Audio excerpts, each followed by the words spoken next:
मुझे लगता है कि नाना पटोले जी कांग्रेस पार्टी के महाराष्ट्र के प्रदेश अध्यक्ष हैं और उन्होंने ऐलान किया है कि हम अपने बलबूते पर चुनाव लड़ेंगे।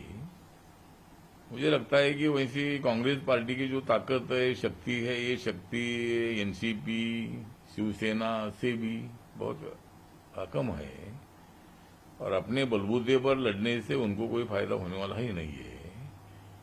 लेकिन नाना पटोले जी ये भी बोल रहे हैं कि मैं मुख्यमंत्री पद का भी दावेदार हूं। तो मेरा ऐलान ये है कि जिस तरह शिवसेना, राष्ट्रवादी कांग्रेस और कांग्रेस की जो सरकार बनी है उसमें कांग्रेस के 42 लोगों के सपोर्ट से ही सरकार बनी है। तो नाना पटोले जी ने खाली इच्छा व्यक्त करने से फायदा नहीं है मुख्यमंत्री पद की। उन्होंने डायरेक्ट उद्धव ठाकरे जी को, शरद पवार जी को बोलना चाहिए कि भाई हमारा मुख्यमंत्री 2 साल के लिए, 2.5 साल के लिए करना ही चाहिए।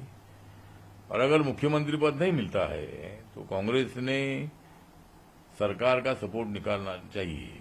तो मुझे लगता है कि खाली बातें करने से फायदा नहीं है और इसीलिए मुझे लगता है कि भविष्य में एक भी बात हो रही है कि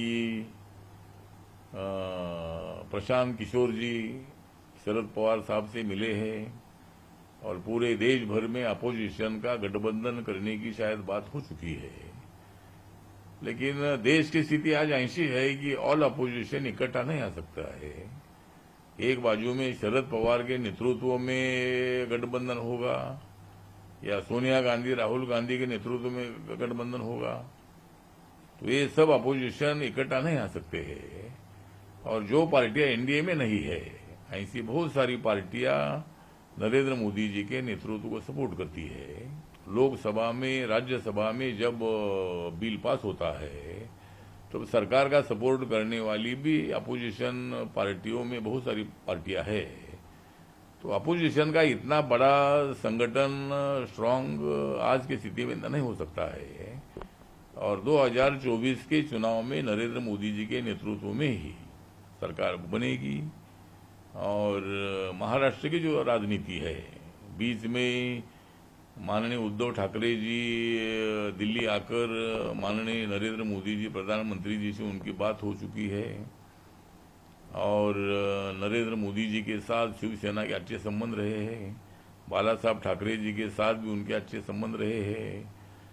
तो मेरा एक प्रस्ताव है शिवसेना को कि शिवसेना ने 2.5 साल तक का मुख्यमंत्री पद अपने पास रखना चाहिए और बीजेपी को समर्थन करने के लिए महाविकास आघाड़ी से अलग होकर बीजेपी के साथ अलायंस करने की भूमिका शिवसेना ने लेनी चाहिए।